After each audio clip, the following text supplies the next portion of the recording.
Hello, welcome to the Reframing Mindset podcast. We are clear my head of the thoughts that are preventing clarity to practice my speech, among other things. Episodes range from informative knowledge to funny stories about my experiences, and in the future, maybe include interviews. So subscribe and enjoy. Episodes drop every other day.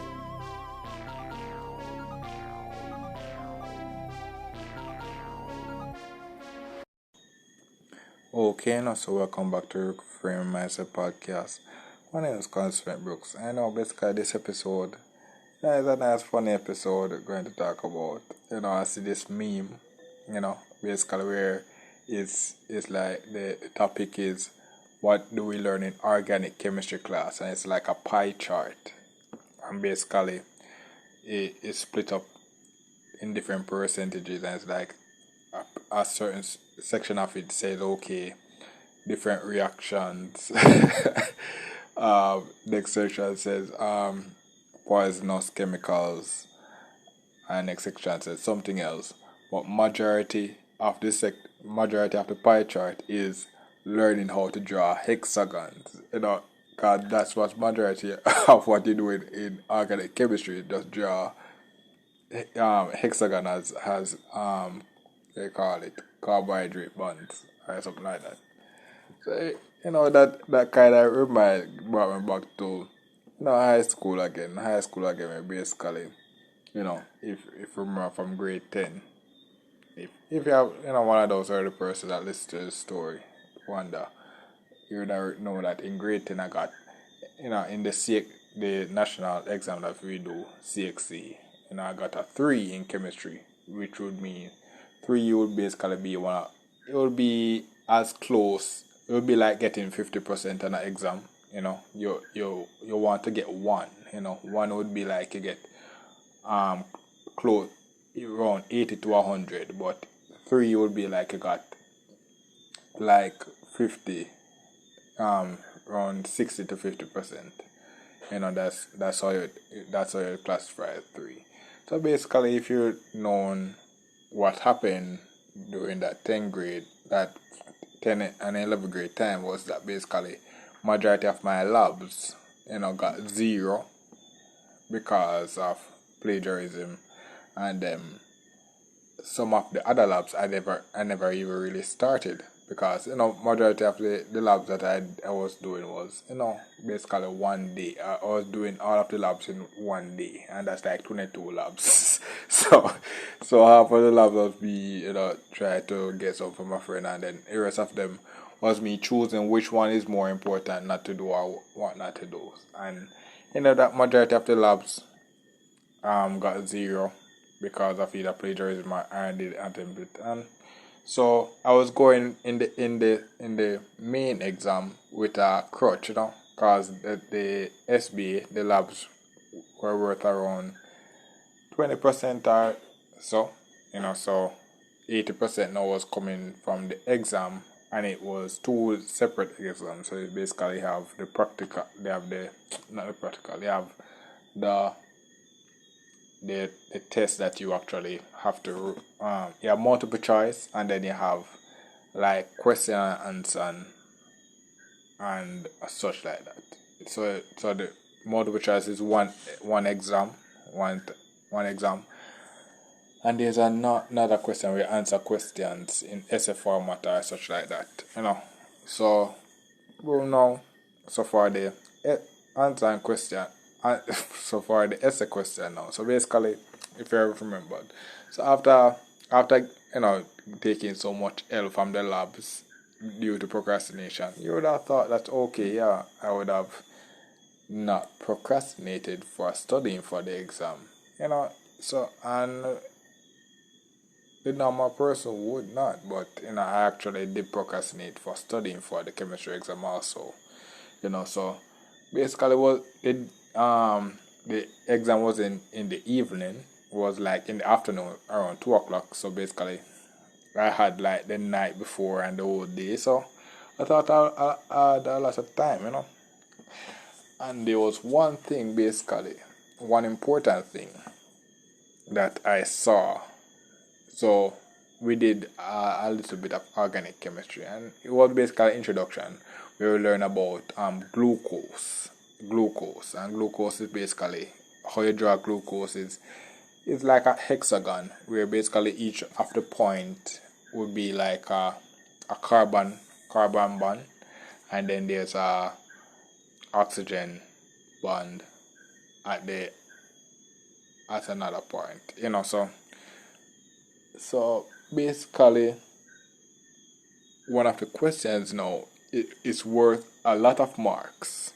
So basically I'm in the exam, and the even though I procrastinated, I learned enough to actually reach to answer a good amount of the questions and answer and question part. But then when the last section now would hold a majority of the marks. So it's like three different questions and you can choose one.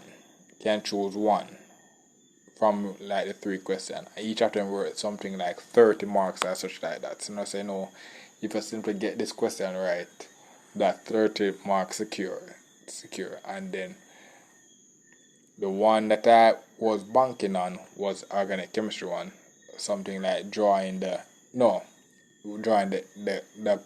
carbohydrate molecule or something like that. I know, so basically I said yes. Easy. Nice. Time to secure this easy 30 marks because it was, I was hoping and praying for it, and I got it.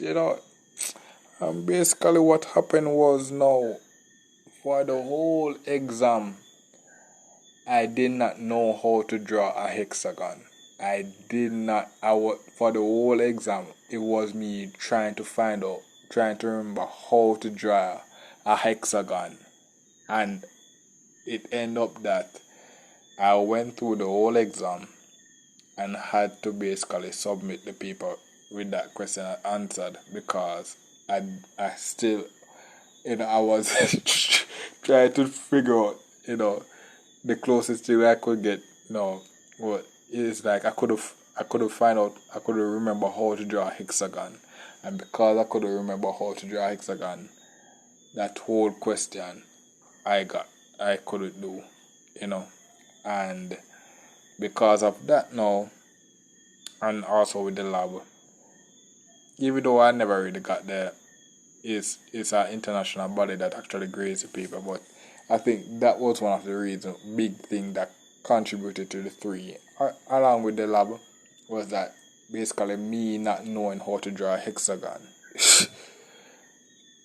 cost me all of that, and it's one of those things that when I was in the exam, I was like, damn, bro. It's like it's one of those things where I had to just sit down for a good 30 minutes and be like, wow, bro, I'm really going to fail chemistry because I didn't know how to draw a hexagon. you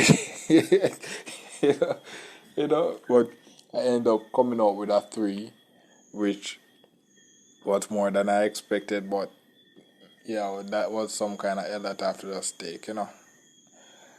And so I guess this is another lesson for people, doing the sciences. You're going to have to learn how to draw a hexagon. That's something very important that you will find out. When you start doing organic chemistry, the hexagon is important.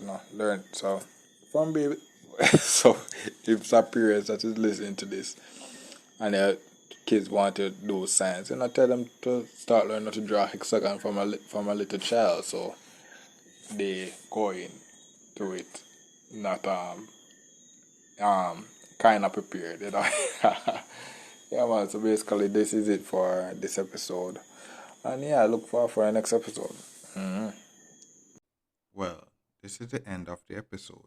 Thanks for watching and look forward for the next episode.